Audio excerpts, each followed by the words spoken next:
Now, many Christians, they really take the gospel in a way that does allow for self-righteousness because they're not actually trusting in Jesus. What they're really doing is they continue to trust in their own righteousness. I go to church, like I'm a nice person, whatever it is. Like, and so that is still going to be a real toxic kind of religious self-justification project. It's not going to actually save you and the world the way that the real gospel does. Hi, welcome to Jeremy Pryor's podcast, or what I like to call Jeremy Pryor Unfiltered. I'm his daughter and producer, Kelsey Gall, and we are excited to bring you seasons of content all the way from Tolkien to theology, from business to family. If you like to contemplate deep philosophical ideas across a wide range of topics, you've come to the right place. Make sure you give us a follow so you don't miss out on future episodes. Hey everybody, welcome back to the podcast. I'm excited to have a conversation with Sydney about wokeness. I want to get into an aspect of it that I'm really interested in talking through. So I want to just kind of explore. This is the podcast where I just get to talk about whatever's on my mind, and hopefully it connects with what some of y'all are thinking. But yeah, Sydney, how you doing today? Thanks for jumping on here today. Yeah, I'm doing pretty good. I'm excited to have a conversation. Yeah, this will be good. So there's two clips I want to share and to kind of work through. One is with a real thought leader, Eric Kaufman, who has probably the best definition of wokeness that I've ever heard. I think that I was on a message board that I frequent with some friends of mine, and one of the guys on there was just saying, I have never heard a good definition of wokeness. He was really pushing back on. He's like, why are we talking about this? It's sort of just a slur at this point. There is nobody who's defining this properly. It's not actually a thing. That's kind of that's not necessarily his position, but I keep hearing like that there's sort of a position that sort of framed that way because there hasn't been some real rigorous thought around what this really is. What is this? Versus just like stuff I don't like, or, a political movement that's frustrating me. Anyway, Eric Kaufman, I think, has completely resolved that as far as I'm concerned. So I'm just going to play a really short clip where he actually, in a conversation with Jordan Peterson, describes what it is. And by the way, one of the things that's interesting about this whole conversation, if you guys haven't watched this podcast, I think this would be a really good one to watch if you're interested in this topic. Jordan Peterson is a much more complex picture of what he thinks wokeness is that has to do with Marxism, and Eric Kaufman does a great job actually pushing back on that definition, and basically says, look, most people that actually are functioning in a way that people are describing as woke, they're not academics. They haven't thought about this stuff philosophically. Yes, that exists in the academy for sure. That's happening, and there is a Marxism and critical race theory, or all that whole world. But he's like, the average person who's just who is expressing opinions and thoughts that are aligned with wokeism. His point is they are not necessarily coming to these conclusions philosophically. They're coming to these conclusions religiously.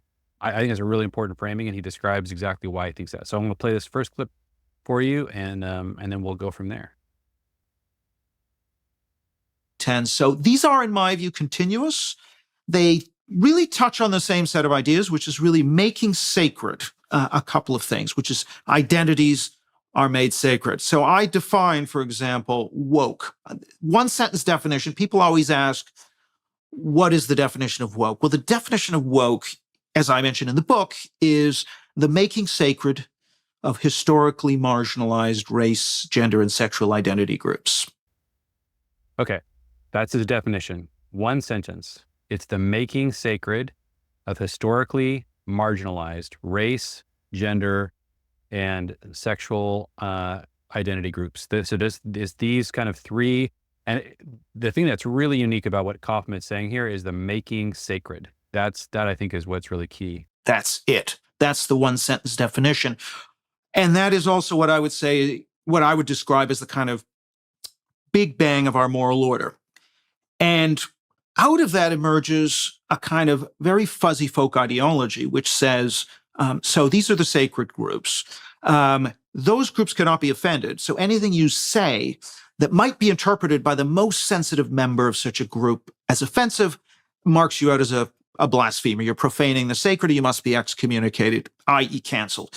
The other part of this is absolute equality in terms of prestigious positions and resources between these groups. So, for example, you can't have a race gap or a gender gap in terms of the boardroom, in terms of admittance to elite universities and so on. It's got to be zero. So equality plus emotional safety, these are the two pillars of this ideology. But the point I make is this ideology is not some kind of system like Lockean liberalism or even Marxism that is, it is more of a bottom-up empathizing rather than a top-down systematizing cognitive thing. It's much more emotional. We're attached concretely to the Black civil rights movement, to the indigenous, to the LGBT movements, and it's our romanticization and sympathy for these concrete groups that provides our meaning, and that's primary in the system. It's not a set of ideas like Marxism. It's actually a set of emotional attachments. And so this is very much emotional, and it's driven from the ground up. I find his description by far the most compelling that explains what's happening. And it's very simple. And I think so he's saying that the definition is the making sacred of these marginalized groups, and that its expression is primarily it's an empathizing with them in a way in which you are looking for these two things: emotional safety for those groups because they have already suffered so much by being marginalized, and by being especially marginalized from a sort of a status perspective, that you have to treat them differently as a group.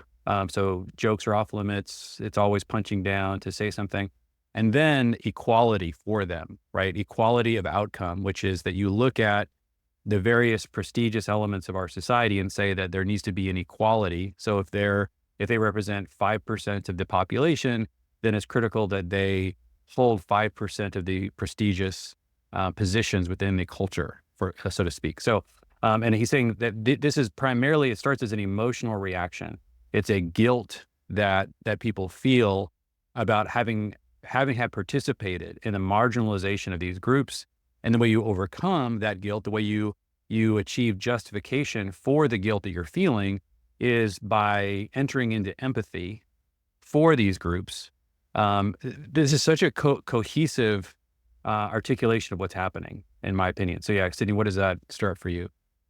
I definitely agree, because then underneath that definition, we can also make sense of why they don't find it racist to come against historically not marginalized and discriminated against groups. Yes. And how under our definition of racism it would be, but then because they are finding something sacred in these marginalized groups, it makes a lot of sense that they would just treat them differently. Yes. And that is kind of what making something holy is like setting it apart and making it different from everything else. So that is definitely a very succinct and eloquent definition when you just think of how it's being treated. And the representation thing also, I feel like it's coming to light in that as well, because they want representation in everything. I heard like a lot of arguments about representation when it comes to race in like the Senate and things like that, where they're like, there aren't enough of this people group, there aren't enough Latinos, there aren't enough Native Americans in the Senate and stuff like that, where it's like they want to get these people groups that are divided by race, which arguably is a very, like, it doesn't matter. And they find such importance in these things that they start to just see people in those identities. And if there aren't enough people of those identities in our representation in our government, then that's not enough. And because those people aren't in the Senate, these marginalized groups are not going to be treated well. And that's kind of the conclusion that they come to. So that is a very good definition, in my opinion. And I think that the thing that's kind of missing, Eric Kaufman doesn't talk about this really, and I'm going to play for you another clip where it's also not discussed, but I think that we need to take one more step, and I want to like talk about this step in relation to Eric Kaufman's definition and then this next clip, and that is, I think that the real power behind this making sacred of these historically marginalized groups is not exactly empathy for those people. I think that that's a bit of the smokescreen. I think the real power is that it justifies or makes good. It's a moral framework through which anyone can be considered a good person. So one of the things that we learn about from the Gospels is that every human being is engaged in a self-justification project. And this is what Jesus really came to save us from. And we're trying to figure out how can we be a good person.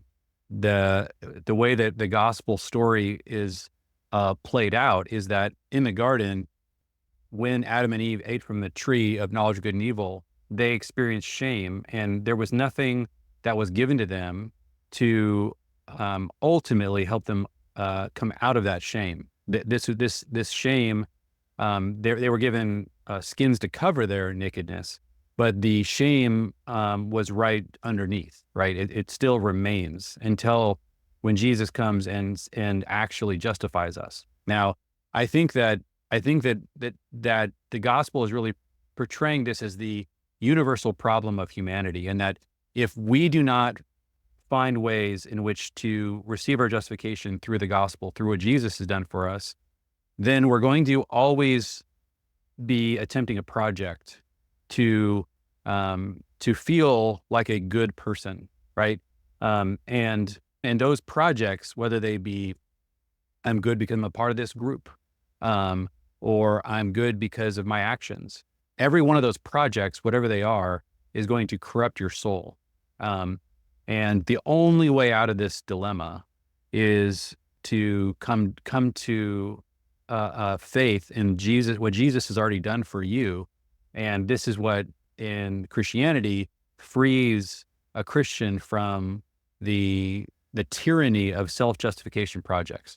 I think the entire wokeness conversation is a self-justification project, primarily being lived out, if you're looking at groups by white, oftentimes by white liberals, men and women, probably more women in this case. And so they're able to become good by constantly living out in a way where they are creating the emotional safety and equality of outcome for these historically marginalized groups.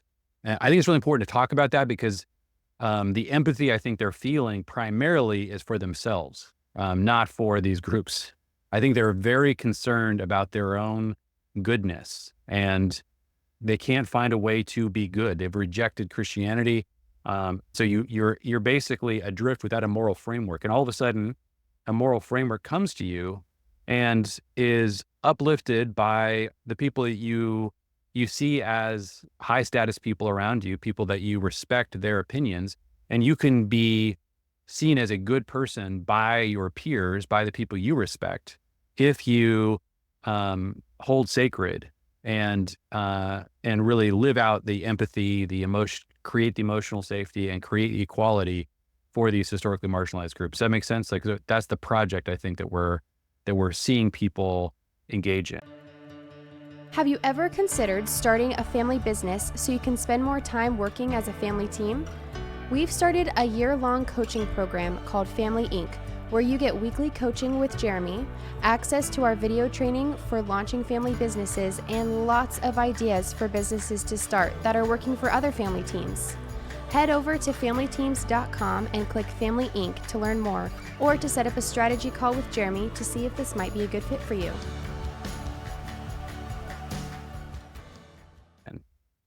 Yeah, and I feel like another reason why it just seems so religious is it feels like there is a set of laws. Like they do have a manifesto of some kind, like a Torah, where they have banned laws. If this happens, then do this to this person. If this person breaks this law, then this is their punishment. And things like that, then it just feels it. I know it's not premeditated and I know it's not like an actual thing set in writing, but it's such a pattern that people follow that, are a part of this belief system of wokeness.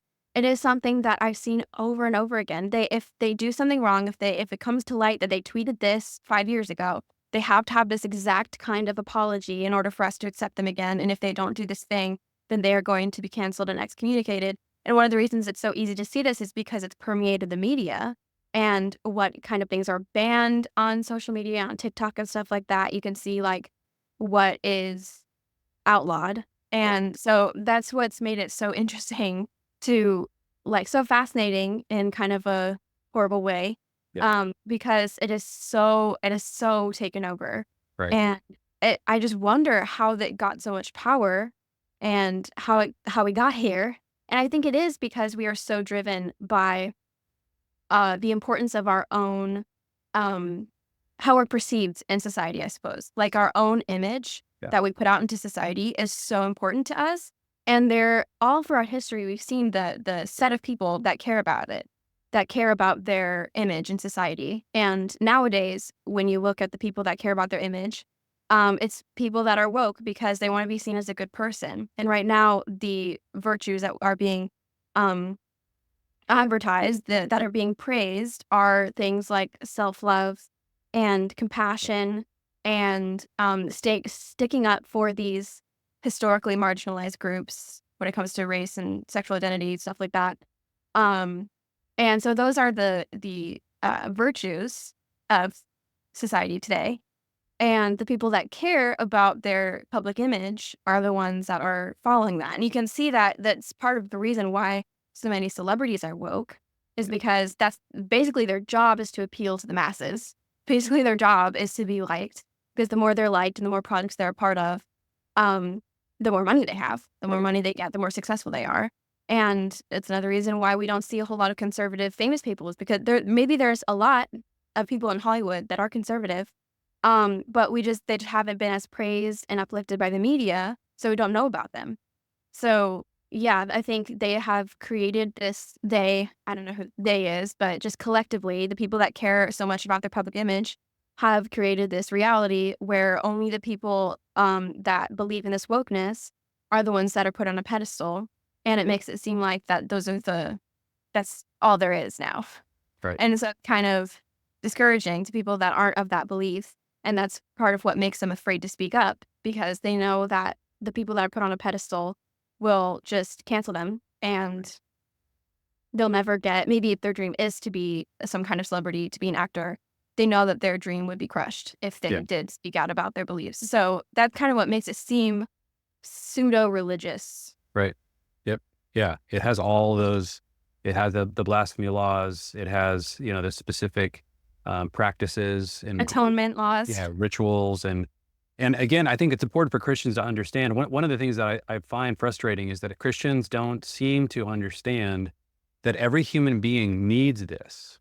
And so we should predict this will happen. If you reject, I think the reason why this is becoming so strong is because the more Christianity is rejected, the more you're going to see projects like this begin to crop up. And whichever is the one that is dominant in society is going to take off virally and become incredibly popular, because people need to know that they're a good person.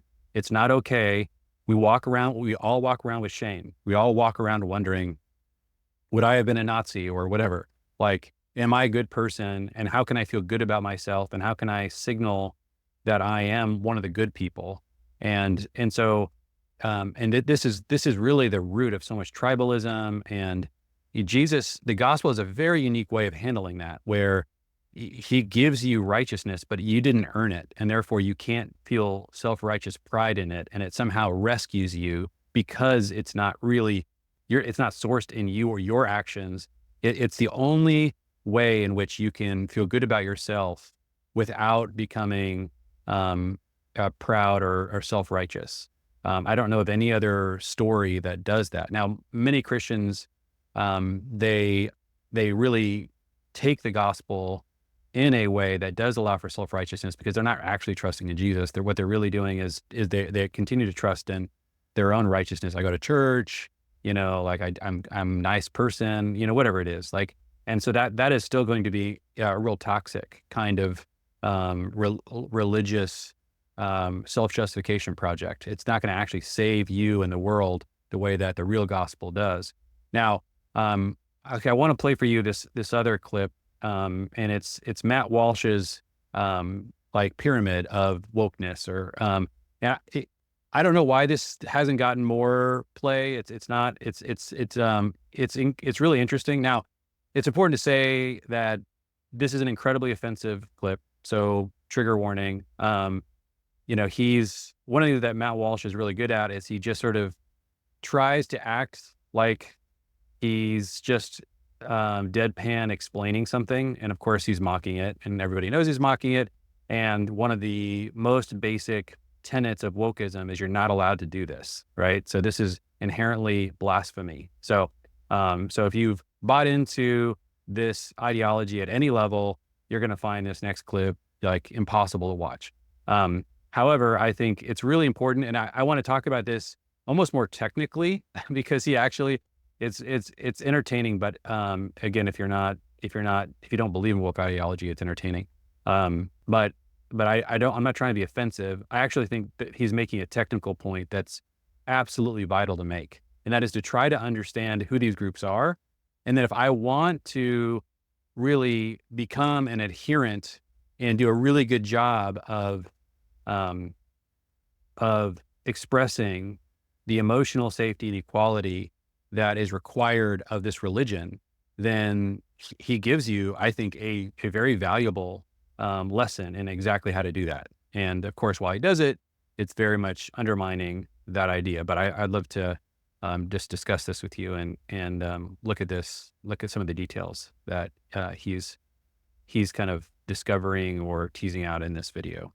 Well, if you want to understand leftism in the modern age, and by extension our culture, you need to first understand what I call the victim hierarchy. If you understand the victim hierarchy, you understand everything. And so you need to understand how it works. So we're going to run through it today, this kind of tutorial, which will tell you everything you need to know about leftism and about our culture by extension. Now, the victim hierarchy is a pyramid.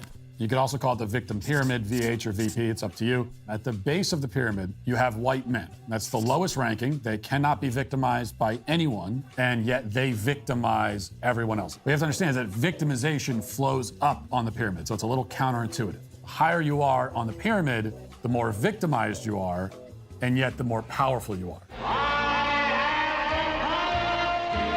Now, next you have white women, and they're still pretty low on the ranking, but they can at least be victimized by white men. So they have one victim point. Victim points are determined by how many other groups can victimize you. So you can tally a group's victim points simply by counting how many groups are underneath them on the pyramid. It makes it very easy to do. Now, flowing up from there, right above white women, we have disabled people. Now, this is a large category, and it's, in fact, getting larger by the day because what counts as a disability keeps expanding by the day. But, of course, there are just like the classic disabilities we all recognize: blind, deaf, wheelchair-bound, etc. And these are going to kind of be the anchor points for the disabled category of the victim pyramid. Now, these people are group 3, and so they are automatically victimized by the 2 groups below them, which gives them 2 victim points. Next, and this gets a little confusing, we have fat people, the obese. Sometimes obesity is counted as a disability, sometimes it isn't. But the group is large enough, no pun intended, that it needs its own category. And the plus-size community has been sort of climbing the hierarchy in recent years, which has been really good exercise for them. Now, the obese have 3 categories below them, which means that they have 3 victim points. Now we get to the part where the rubber meets the road, what is called our premium victim categories, PVC. Now, at this stage, every victim point is multiplied by 2. There is a ×2 bonus for getting to this point on the victim pyramid. I'll show you how it works. The first group in the premium category are black men. Now, for the purpose of this demonstration, in order to keep things as simple as possible, black will include all racial minorities. Of course, in reality, there's a separate victim ranking of racial minorities that tends to change rapidly over time as different groups vie for greater victim status. For right now, we're all going to include them as under the black category, or we could just say people of color. Now, black men, therefore, have 4 victim points times the premium victim bonus, which makes 8 points. What's next? Obviously, next would be black women, who are victimized by black men, fat people, disabled people, white women, and white men. Those are all of the victimization flows up through those groups, and black women are getting all of that. And this gives them a gross of 5 victim points, but a net of 10 when you add the premium victim bonus. Gays, lesbians, and other non-hetero sexual orientations fall just above black women. They are victimized by an impressive tally of 6 other groups. And then our premium victim bonus kicks in, and what do you get? You get 12 victim points, and that is where... Okay, well, we'll let Matt finish in a second, but I wanted to hear, Sid, if there's any, so far, part of what I think, and again, it's entertaining. He's obviously saying a lot about this in a way that is, he's not attempting to be sensitive, just kind of deadpan and funny. But I think it's really important that when you are dealing with a religion that has a sacredness, like it has a class system built into it that the people within the religion can intuitively understand. It's really important to understand the elements of it, because there's actually a technical reality to what he's just saying. They are within this religion. It is impossible for a person of color to victimize a white man, right? Like that's just not a possibility. And that's incredibly confusing for anyone who has any kind of traditional definition of racism or of oppression. And so you're like, how did this happen? Like we have to understand how this works. And so he's describing, no, there's actually, there's a singular direction. And of course, part of the problem is there's no way when you look at a pyramid like this and you see people that are doing everything they can to abide by these rules, you also have to ask the question, who made this up? How did this happen? And you, of course, aren't allowed to do that. And that's why it's so important that it's a religion.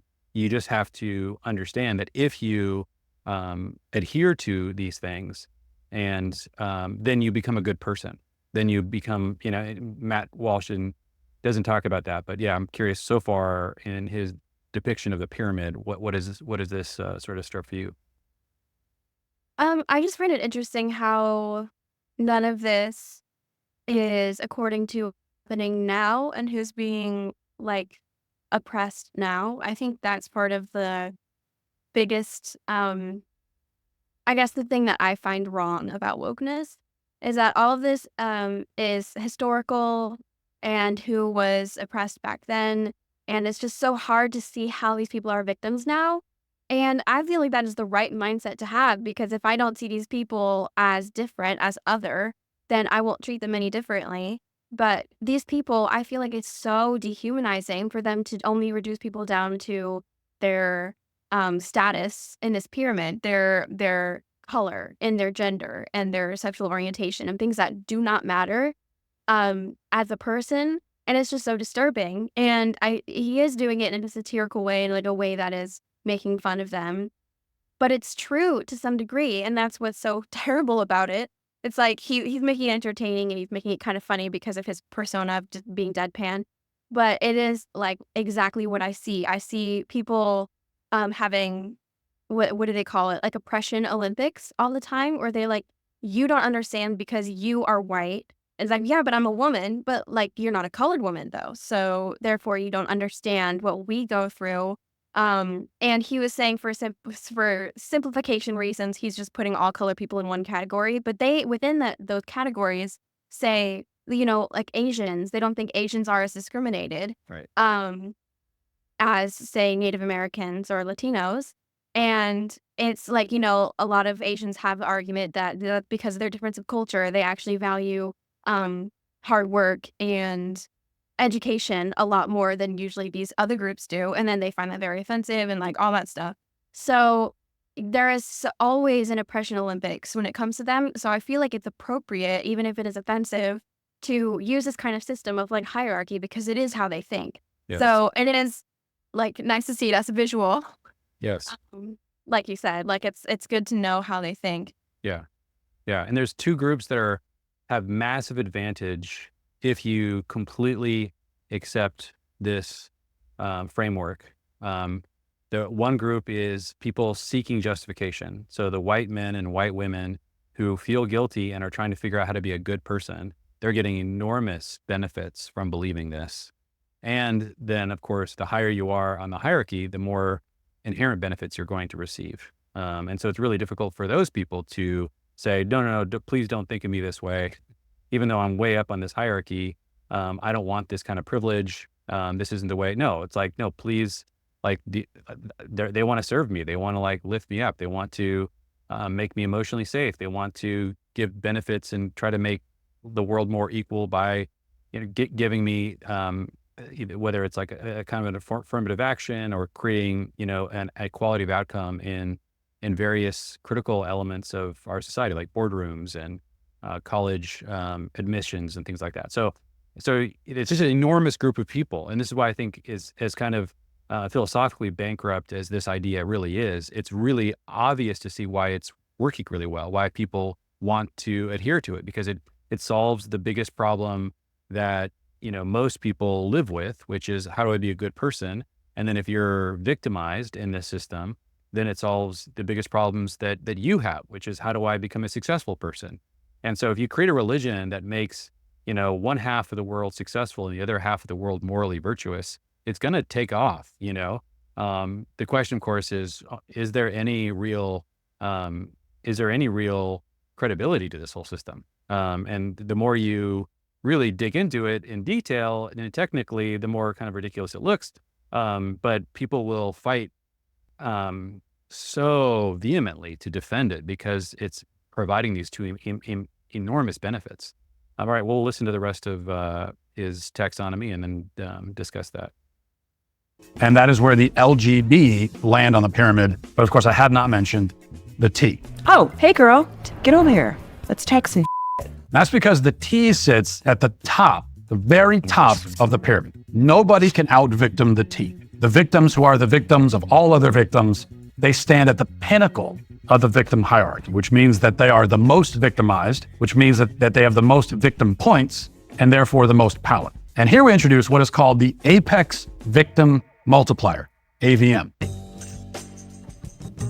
Whatever group sits at the top, the apex victim earns their 7 victim points, but then they also earn a multiple of 10, which means that trans people have not 7 or even 14 victim points, but they have 70. Well, no one's going to top that. Here's where things get tricky. What about the crossover in groups? A fat woman is below a black woman on the hierarchy, but what about a fat black woman? Where does she rank? How do we make sense of a gay, black, fat, deaf man in a wheelchair? Is he above black women on the pyramid, or is he still below? Can a white woman leapfrog over black men and black women if she's also a member of some of these other categories? Is there anything that a white man like myself can do to get out from the bottom of this whole heap? How do we sort through this? It seems sort of overwhelming. Well, don't worry, it's not as difficult as it seems at first. Following the intersectional victim calculus, IVC, all you have to do is add the total points of every group a person belongs to. So let's do the math. Let's say that a white woman, very low-ranking member of the victim hierarchy, is also disabled and fat and bisexual. Well, now she has her 1 victim point, plus 2 for disabled, 3 for fat, and 12 for bisexual. Now she has 18 total victim points, which puts her comfortably above a normal, non-gay, non-fat, non-disabled black man or woman. Now, there's one important note here. You cannot cash in multiple times in the disabled category. What? So if you are blind and also in a wheelchair, that's only 2 victim points. Those are the rules. I'm not saying I agree with them. It's just how it goes. Forgive me, master. You may have noticed that because of the apex victim multiplier, no non-trans person can get anywhere close to the trans victim point tally. Trans will always remain the top victim, which means that even that lowly white man all the way at the bottom with his 0 victim points, even he can easily rocket all the way to the top just by coming out as trans. A black man who has done a lot of work to become fat and gay and everything else, who has secured a position in 4 or 5 other categories, will still have to bow before the white man as the top victim if he, the white man, simply identifies as a woman. Now, let's say the black man comes out as a woman. Well, then he, once again, is going to be above the white man in the trans tier. Although trans is at the top, that category is itself subdivided depending on the race, weight, disability status, etc., of any individual trans person. This does get confusing though, because the trans victim subdivisions follow the same logic as the overall victim pyramid, except that trans women who are actually male slide in above trans men who are actually female. On the broader pyramid, being female buys you points, right? But once you make it into the top echelon, the trans tier, being female makes you male, which subtracts you points. So a black woman who comes out as trans will now be below a black man who comes out as trans, as the sexes have switched. What this means is that if you want to build the uber ultimate unbeatable victim, the emperor of the whole victim pyramid, you need to start with a black man. That's going to be the best canvas upon which you can paint the ultimate victim. With that building block, you can assemble a victim who is more victimized than any other victim. So if you are therefore a straight black man of average weight and physical capability, you may only have a few victim points, but if you dream big enough and put in the work, you could be the greatest victim of all. Remember, I didn't make these rules. I'm only here to tell you what they are. And well, there they are. The Family Plan Calendar is the new way to keep your family team organized. Plan your rhythms, menu, household chores, and notes for the family all in one place. Visit familyteams.com to purchase.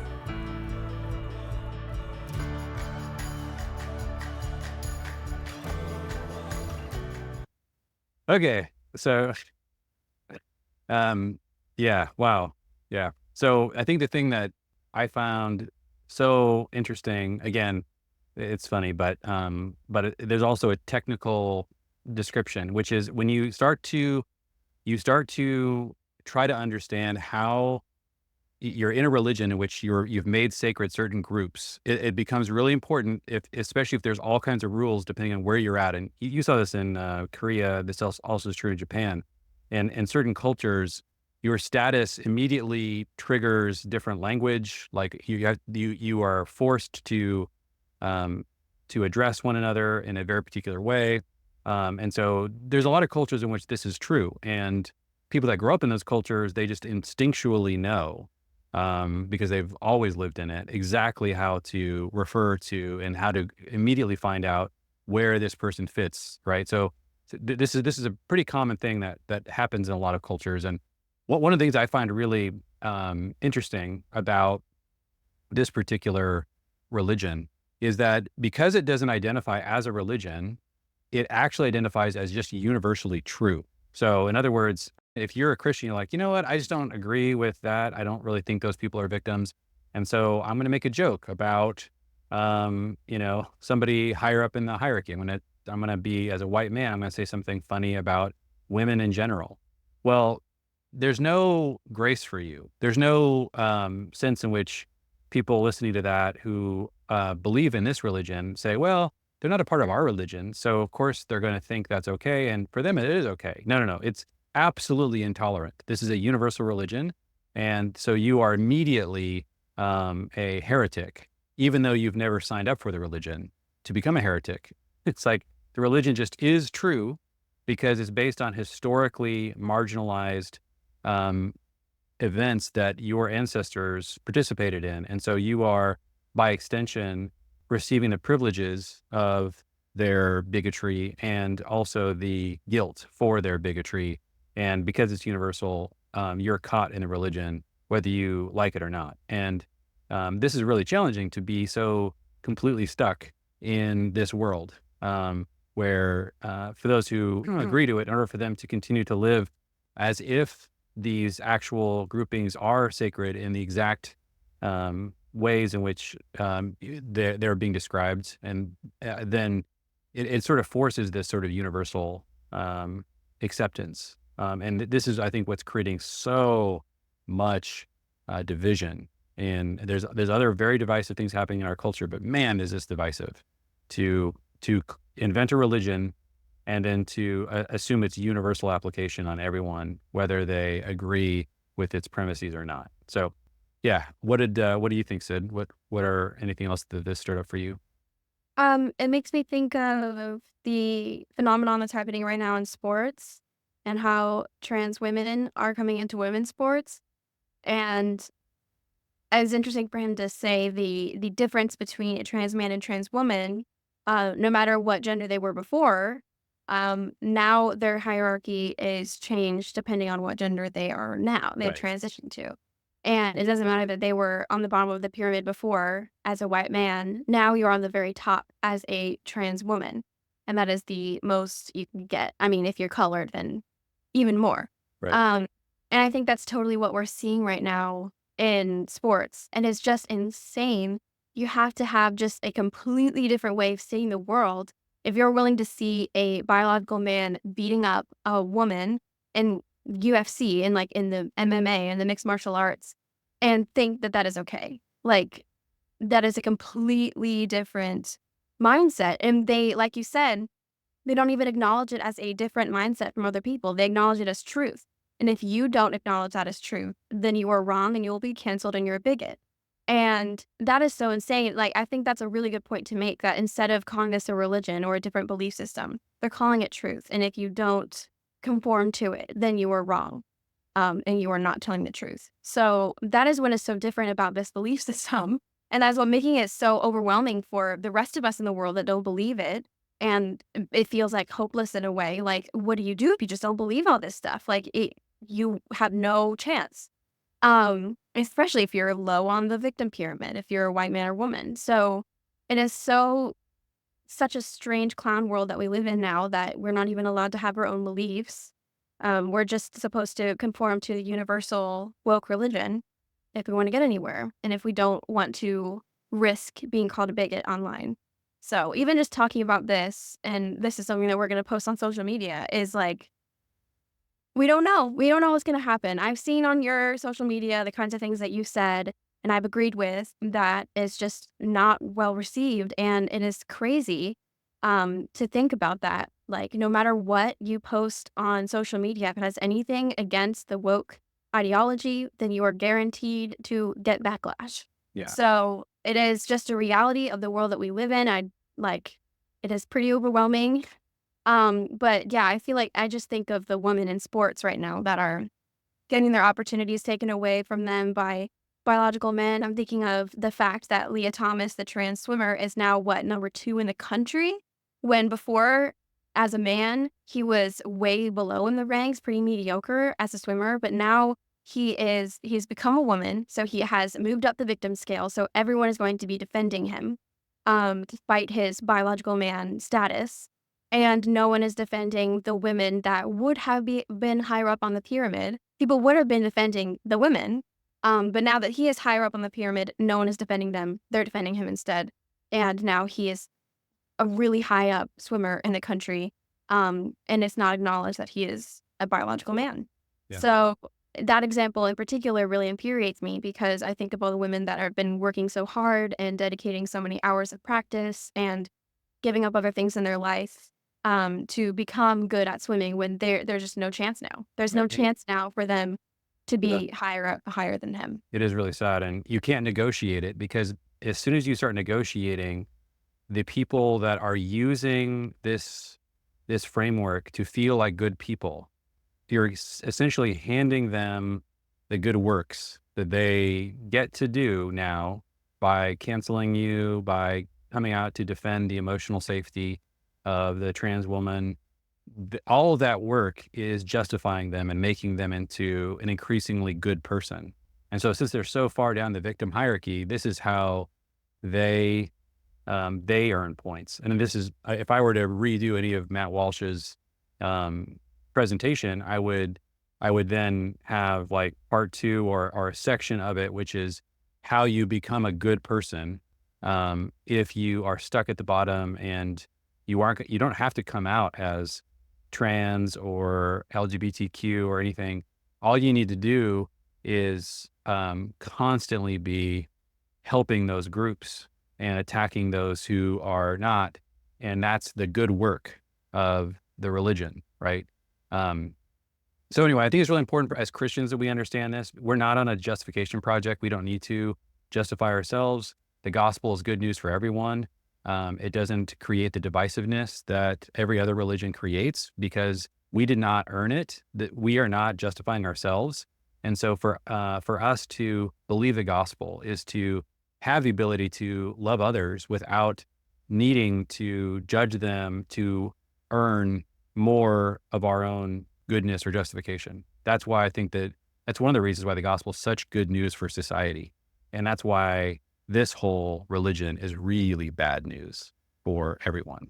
I don't think it helps these victimized groups. I don't think that it sort of infantilizes them permanently.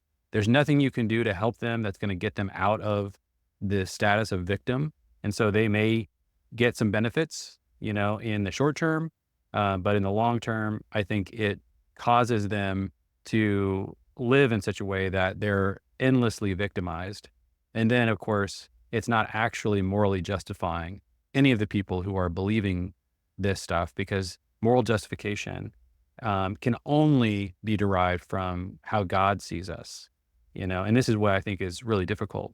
If there is no God, then oftentimes you have to invent the judgment day, which is what people say about me online, right? Or what the group of high status people that I respect are saying. And that is my judgment day. That's how I know if I'm a good person. But in reality, God's looking at all of us. And I think that we all are going to stand before him. And we need to actually know the truth about, like, what does it take for us to become morally righteous? And the gospel answers that question. So, all right, guys. Well, hopefully this is helpful. I think for me, it's been really important to kind of wade in and try to understand what this is all about. So, thanks, Sid, so much for jumping on this today and helping me work through this. Yeah, thank you. Thank you for listening to Jeremy Pryor's podcast. Make sure you hit that follow button so you don't miss out on any future content. Follow Jeremy on Twitter and Instagram, as well as his Substack blog, all linked in the description. See you next time.